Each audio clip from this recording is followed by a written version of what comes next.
ఒకసారి మాల్కొండ గారితో మాట్లాడదాము. ఎస్ మాల్కొండ గారు, ఇక్కడ అంటే రక్తపు చుక్క అంటే ఒక రక్తపు మరక కూడా అంటకుండా నేను 40 ఏళ్ల పాటు రాజకీయం చేశారు అన్నది ఇవాళ చంద్రబాబు నాయుడు మాట్లాడిన మాట. అయితే అదే సందర్భంలో ఆయన హయాంలో జరిగిన మర్డర్లు కానివ్వండి, డైరెక్ట్లీ ఆర్ ఇండైరెక్ట్లీ ఆయననే దానికి బాధ్యులు కాబట్టి అనేది ఒక విశ్లేషణ అయితే శ్రీనివాస్ రెడ్డి గారు ఇచ్చారు. సో మీరు ఎలా చూస్తారు? నిజంగానే ఇప్పుడు జరుగుతున్న పరిణామాలు కానివ్వండి, గతంలో జరిగిన పరిణామాలు కానివ్వండి, అవన్నీ చూస్తున్నప్పుడు ఆ కంపారిజన్ ఎలా చూడాలంటారు? ఎందుకంటే ముఖ్యంగా కొన్ని ఇష్యూస్లోకి వచ్చినప్పుడు సిబిఐ ఇన్వాల్వ్ అయిన ఇష్యూస్ ఏవైతే అవి కేంద్ర ప్రభుత్వం కూడా దానికి సమాధానం చెప్పాల్సిన అవసరం అయితే కనిపిస్తుంది. సో ఎలా చూడాలంటారు? నమస్తే బ్రదర్, ముందుగా మీకు అదేవిధంగా బీఆర్కే ప్రేక్షకులకు, డిబేట్లో ఉన్నటువంటి పెద్దలు నాయుడు గారు, శ్రీనివాస్ రెడ్డి గారు, రాజశేఖర్ గారు అందరికి కూడా నా యొక్క నమస్కారాలు తెలియజేస్తూ, ముందుగా 2 విషయాలు మీ పర్మిషన్ తోటి రిక్వెస్ట్ చేసి నేను సబ్జెక్ట్లోకి వస్తాను ప్లీజ్. మొన్న రాయచోట్లో జరిగినటువంటి చాలా ముఖ్యమైనటువంటి కార్యక్రమం అది.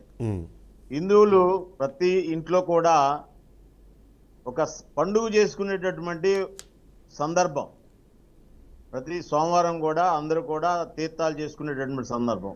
ఆ సందర్భంలో హిందువులు జై శ్రీరామ్ అన్నారని చెప్పేసి జై శ్రీరామ్ అన్నందుకు పోలీస్ కేసు పెట్టినటువంటి రాయచోటి పోలీసుల యొక్క విషయం ఈ డిబేట్ ద్వారా అందరికీ తెలియజేయాలనేది ఒకటి. రెండోది, చాలా సంతోషకరమైన విషయం ఏంటంటే మా కూటమి పెద్దలందరి నాయకులందరికీ కూడా, చంద్రబాబు నాయుడు గారు ముఖ్యమంత్రిగా, లేక ఉప ముఖ్యమంత్రి పవన్ కళ్యాణ్ గారు, కూటమి నాయకులందరికీ కూడా మా పెద్దలు సోమవీర్రాజు గారిని ఎమ్మెల్సీకి పంపినందుకు కూటమి నాయకులందరికీ కూడా అభినందనలు తెలియజేసుకుంటున్నాను. ఇప్పుడు మీరు ఇచ్చిన సబ్జెక్టులోకి వస్తాను. మీరు ఇచ్చిన సబ్జెక్టు ఆడుదాం ఆంధ్ర ఏసీబీ విచారణ అవినీతి విషయాల మీద మనం డిబేట్ స్టార్ట్ చేస్తాం. కానీ ఎక్కడికి వెళ్ళిపోయిందంటే హత్య రాజకీయాల దగ్గరికి మనం ప్రధానమైన ఎజెండాకి వచ్చాం. అయితే నేనేమంటానంటే అయినప్పటికీ కూడా ఇబ్బంది లేదు, నేను దానికి కూడా చర్చిస్తాను. ఇప్పుడు మన నాయుడు గారు మాట్లాడిన తర్వాత శ్రీనివాస్ రెడ్డి గారు మాట్లాడారు. శ్రీనివాస్ రెడ్డి గారు మాట్లాడినటువంటి విషయాలన్నీ చూసిన తర్వాత నాకు ఏమనిపిస్తుందంటే, తెలుగుదేశం ప్రభుత్వం గతంలో వారు చేసినటువంటి కొన్ని తప్పులను చూపిస్తూ మేము పూర్తిగా చేశాము, మేము పూర్తిగా హత్య రాజకీయాలు చేశాము, వాళ్ళు చేస్తే మేము చేస్తే తప్పేంటి అని సమర్థించుకున్నట్టుగా శ్రీనివాసరెడ్డి గారి యొక్క వారు మాట్లాడినటువంటి తీరును నేనైతే ఆ విధంగా భావిస్తున్నాను. ప్రజలు కూడా గమనిస్తున్నారు. ఎందుకంటే ఒక్క మచ్చ లేదు, ఒక మరక లేదు, ఒక హత్య లేదు. 5 సంవత్సరాల్లో జరిగినటువంటి మా జిల్లాలో జరిగినటువంటి ఒక డ్రైవర్ని పార్సల్ చేసిన సందర్భం కూడా నేను ఈ సందర్భం గుర్తు చేస్తున్నాను.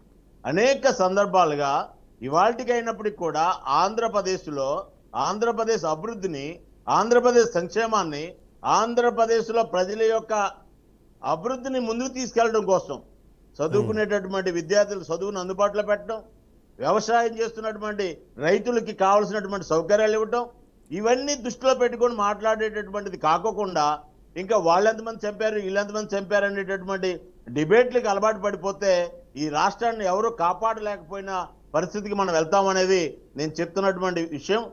ఇప్పటికైనా నేను రిక్వెస్ట్ చేస్తున్నాను, ఏదైతే మనం అంశం తీసుకున్నామో అసెంబ్లీలో మాట్లాడిన అన్ని విషయాలకు సంబంధించి మనం చర్చించాలి. ఎందుకంటే ఇవాళ కీలకమైన అంశాలు మీరు అన్నమాట, ఆడుదాం ఆంధ్రాకు సంబంధించిన స్కామ్ జరిగిందా లేదా అన్నది ఏసీబీ విచారణ ఒకటైతే, బుడమేరు వాగు పొంగి ఎవరైతే అక్కడ నిర్వాసితులు ఉన్నారో లేకపోతే ఎవరైతే నష్టపోయిన వాళ్ళు ఉన్నారో వాళ్ళకి అక్కడ నష్టపరిహారం అందలేదన్న విషయం గురించి కూడా మాట్లాడాలి. అదే సందర్భంలో ఈ హత్య రాజకీయాలకు సంబంధించిన ఒక కీలకమైన అంశము మొన్న మనం చూసాం. 16,000 పైగా కేసెస్ కొత్తవి ఈ లాస్ట్ 9 నెలల్లో రిజిస్టర్ అయ్యాయన్నది డైరెక్ట్ హోంమంత్రి మాట్లాడిన నేపథ్యంలో నిజంగా ల్యాండ్ ఆర్డర్ మొత్తం పర్ఫెక్ట్గా ఉంది అని ఒకవేళ మాట్లాడాలి అనుకుంటే, అదే సందర్భంలో పవన్ కళ్యాణ్ అంటే ఎవరైతే మీ ప్రభుత్వంలో ఉన్న వ్యక్తే బాహాటంగా బయటకు వచ్చి దాని మీద అసంతృప్తి వ్యక్తం చేసిన పరిస్థితి కనిపిస్తుంది. సో అది కూడా ఇంపార్టెంట్ విషయమే.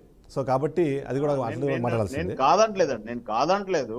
కాకపోతే ఏంటంటే తెలుగుదేశం ప్రభుత్వం టైంలో ఏదో పలానా జరిగినాయి, దాన్ని ఆధారంగా మేము పూర్తిగా దాన్ని ఇన్వాల్వ్మెంట్ అయ్యాము, అవి తప్పేంటి అన్న టైప్ లో రెడ్డి గారు మాట్లాడుతున్నటువంటి విషయం నాకు అనిపించింది. అందుకోసం నేను విషయం చెప్పాను తప్ప ఇక్కడ సబ్జెక్ట్ విషయంలో ఎక్కడ ఏమీ ఇబ్బంది లేదు.